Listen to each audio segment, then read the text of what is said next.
Battle Royale games. It's all the rave today and they are everywhere. You have PUBG and Fortnite at the top. You have their little brothers on mobile and iOS, not to mention handfuls of other handheld clones popping up daily. You have upcoming games like The Darwin Project, SOS, and Paladins Battlegrounds. Then you've got VR Battle Royale games in development, at least 3 of them. Then you've got the old uncles in the room like H1Z1 still desperately trying to breathe new life into their games, hoping that people come back to them. Then you've got big-time publishers ditching first-person shooting games to develop their own Battle Royale games, and you even have a couple of the most anticipated games of all time potentially planning Battle Royale modes as well. Where is this going to end? At some point, we have to step back and evaluate what's really going on with Battle Royale games. This movement, it has been replicated in the past, something that has evaporated many genres and even brought down the entire industry at one point. The Battle Royale market is becoming oversaturated. Without a shadow of a doubt, the current frenzy of the gaming industry is most definitely Battle Royale. Games where 100 players are dropped out of a plane with one goal in mind: to fight, to hide, to run and survive until they are the last one remaining. Last year, this type of game just exploded onto the scene with official releases of PUBG and Fortnite, although it had always been pretty popular with games like H1Z1 and mods for DayZ, Arma 2, and Minecraft going back to 2012. Leading up to its eventual rise to power, Battle Royale games often had a problem though. They were usually mods and tied to, you guessed it, early access. A certain degree of quality, features, and presentation was missing usually, marking them as games for the low-budget indie crowd, tagged as undeserving of being compared to the modern-day AAA game, but that would all change in 2017. Last year, the Battle Royale game pretty much took over the world. There's no other way to put it. PUBG and Fortnite took off, and Chinese juggernaut Tencent launched several successful Battle Royale games that dominate the phones of many people across the globe. Once branded as bargain bin entertainment, now Battle Royale games have become the most played gaming genre by far. Graphics have improved, connectivity with it. Features have been added, new maps, new events, and support from large organizations. They are no longer the joke of the town. In fact, every publishing team right now is downright blind if they're not looking to cash in on this winning formula. Of the 17 million people that have logged into Steam today, over 2.5 million of those people will be playing just one of those Battle Royale games. Fortnite has an even higher player count, and if their mobile sales counts are any indication, you can expect to add a few million players to that count as well on top.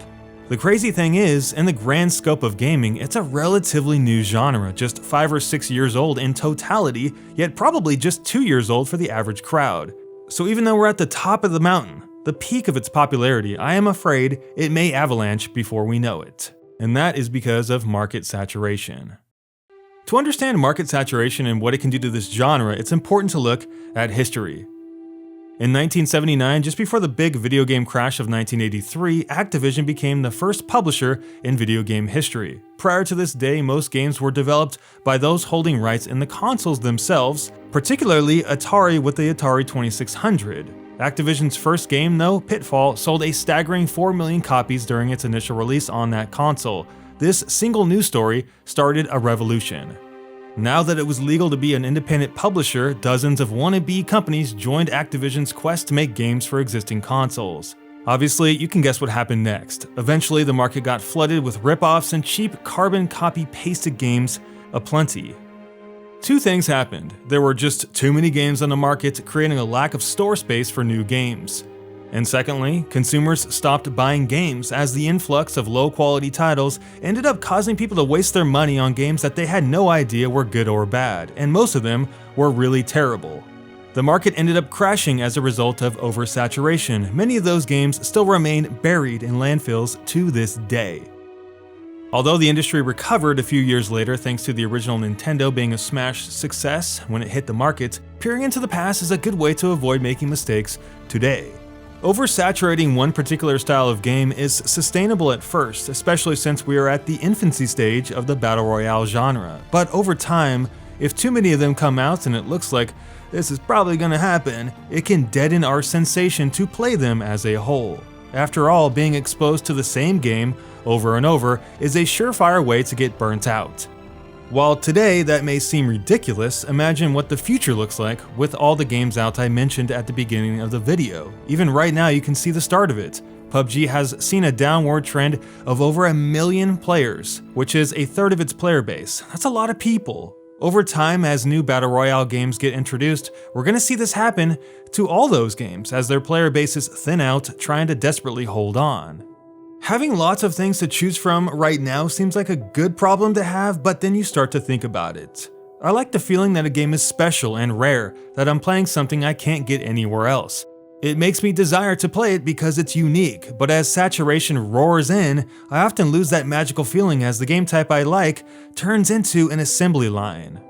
And the quality too, it's a problem, especially when large amounts of developers are all pushing to make the next big Battle Royale game. When everyone's rushing to the market to catch the money train, they often overlook quality, because they know that that revenue stream is a ticking time bomb. Better get to the market before the money pool is all dried up. As a result, how much of that Battle Royale fever is causing game makers to hit the pause button on games that they want to make, but simply should put on hold to make a break for the quick cash in? Is that really a good thing, to know that everyone is pushing for the same finish line and that may lead them to neglect innovation or quality or just new types of games altogether? I think so. The other problem it creates is something called price destabilization. When you have so many similar games being developed and brought to the market, the pressure to keep the price competitive often drops the overall price of the game downwards, because if you're too high, you're pushed out of the market. Thus, we may see future Battle Royale games go completely free to play, which has major implications for quality given the graveyard of Steam Early Access. However, with so many like-minded titles coming out, it does create mass competition, which can actually make the games better. But at the price point of the average Battle Royale game, that's hard to imagine. The gaming industry is being exploded to make everything Battle Royale. I'm just hoping that special feeling doesn't wear off too soon.